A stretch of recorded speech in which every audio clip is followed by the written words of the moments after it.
Hey everyone, welcome back to our movie news. Today's video will be split into two parts. The first section will be dedicated to looking at the reviews for Rebel Moon Part 2, and the second half will be explaining how I think Zack Snyder and Netflix can make Rebel Moon better moving forward. But before we get into the video, let me know how you would make Rebel Moon better in the comments below. So let's start with the reviews. Now, these reviews shouldn't really influence your own opinion on these movies, or any movie for that matter. The beauty of film is that they are subjective. What is one man's trash is another man's treasure. So don't worry if you feel differently to the majority of reviews, because at the end of the day, your own feelings on the movie should matter more than any other person's. These reviews are simply to see what people roughly thought of the movie. Now, on IMDb, the source I rely on more than any other, has said the average score for Rebel Moon Part 2 is 5.2 out of 10. Now, I admit that is not very good,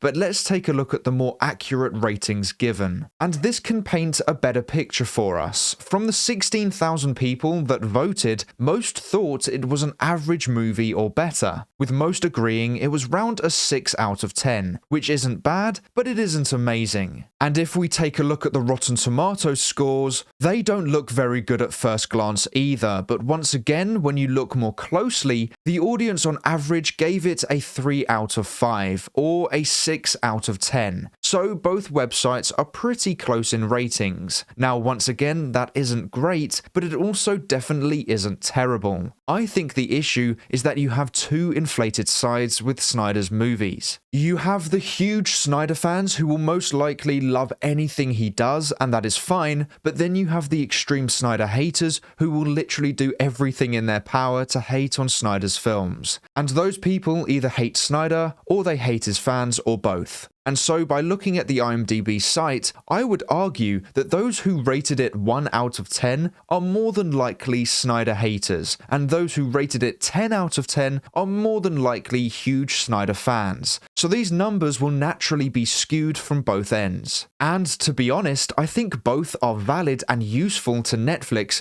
and I will explain why. You have the huge Snyder fans who will watch whatever Snyder does and will praise it, and then you have the huge Snyder haters who will also watch whatever Zack does and will always give it a lot of attention, and that will naturally share his work with others. Which is ideal for Netflix because it means they are going to get major publicity from people who love Snyder and people who hate Snyder, and because both sides will always watch his work, it means Netflix get more people on their streaming service and Snyder's work will get more views. And speaking of viewership, currently Rebel Moon Part 2 The Scargiver is the #1 movie in 75 countries, and because of its release, more people are rewatching Part 1 too, which has now come back into the top 10 in 45 countries. And currently in the UK, Rebel Moon Part 1 is 5th and Part 2 is 1st. So that is the main metric Netflix are going to look at, which is great news for Rebel Moon fans. The second movie is kind of getting the first movie's treatment again, but hopefully it can equal, if not have better streaming numbers than the first. But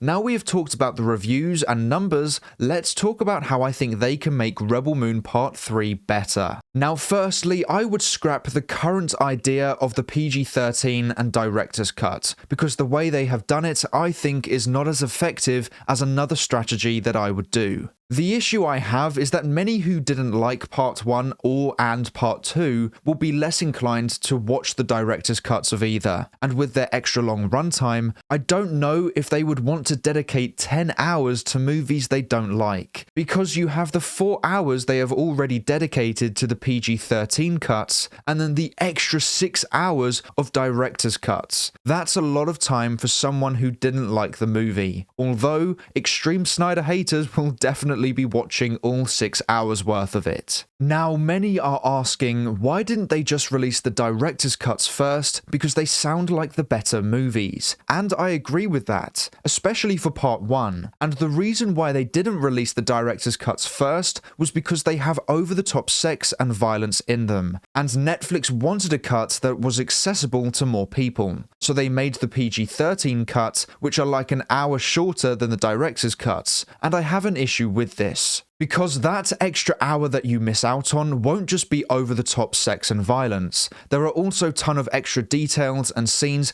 that make the story better. I've been reading the novelization to part 1, and there are so many scenes that we haven't seen in the movie that would just add an extra level of understanding and would allow the audience to build more of a relationship with these characters and would most importantly make the story better. And every time I read a new scene in the book, I can't help but wonder why they didn't have that in the movie. So I think making these two cuts so different is a big mistake. I do think they should have two cuts of the movie, but I believe the way they have done it has shot themselves in the foot. I think what they should have done was have one cut where all the storytelling and added detail was included in the movie, and have it like a 2-hour 30 or 45-minute movie, and then release a director's cut or an R-rated cut where the over-the-top stuff is included. That way, no one misses out on the added detail to the story, but ones who like the over-the-top stuff can still see it. I don't think a 3-hour or 2-hour 45-minute runtime is an issue anymore. People are getting used to longer films now. So many movies are 3 hours long plus and are getting really appreciated. The Batman, the Snyder Cut, and Oppenheimer are just a couple of examples of that. I think the extra runtime would only benefit Rebel Moon. Many have seen both parts and are saying they think they should have released the director's cuts first, implying they think the cuts they have seen are weak and they needed to see something better. Now, I disagree to an extent because I think the two cuts of the movies we have seen already are good movies. I don't think they're bad like others are saying, but I just think the added scenes could have really made the movies even better. And my issue with this all is that the reason why there are two cuts in the first place is so that Snyder can have his true R-rated vision realized, but also so that Netflix can have a cut of the movie where it is accessible to more people. And my issue with that is that if Snyder didn't want it to be R-rated, the only version of the movie would be a 2 hours 45-minute long film with all the extra storytelling in it, but obviously without the R-rated content. So I think they should have made a version dedicated to being R-rated, but also make a cut that is only missing the R-rated content, and have it that when you select the movie on Netflix, you can choose which version you want to see. The potential mistake they made was that so much storytelling was cut out of the PG-13 version,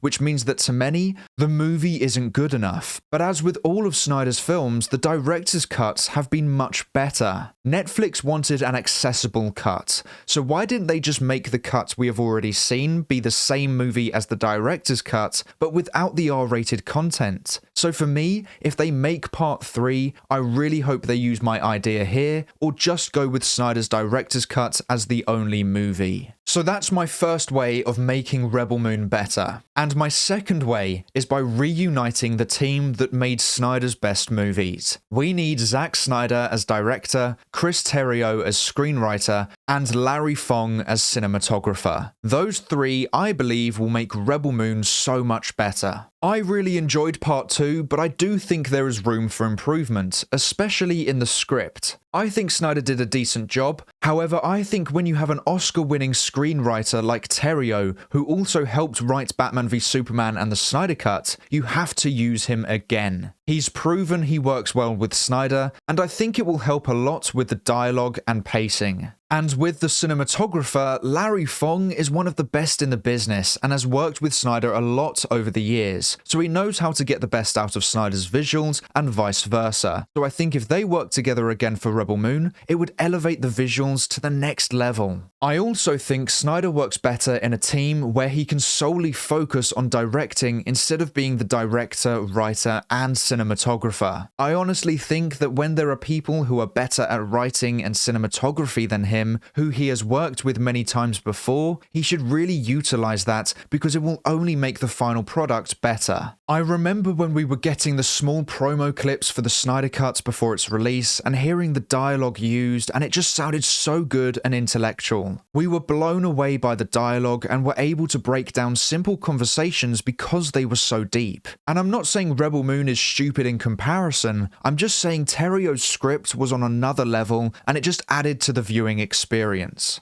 At the end of the day, Zack is a director, and a very good one at that, so I think he should focus on what he is best at and hire others who are one of the best in their field too. And if you can't get Larry Fong, then Fabian Wagner is also a great choice. He was the cinematographer for the Snyder Cut, and I think that is visually one of Snyder's best movies, so there are other options out there if your first isn't available. I just think Snyder should bring back the DC crew because it can help elevate what Rebel Moon is and what it could be. And if you combine those hirings with making two cuts that are virtually the same, but one has the over-the-top R rating and the other doesn't, then you will make Rebel Moon the best it can be. At least that's what I think. I still really enjoyed Rebel Moon, and I think both are very fun movies. They were entertaining, and personally I think Part 2 is the better film, but I think there is room for improvement, and this is how I would do it. So let me know your thoughts on my tweaks, and let me know the changes you would make to both movies in the comments below. But that is all for today's video. Thank you so much for watching. Please make sure to like and subscribe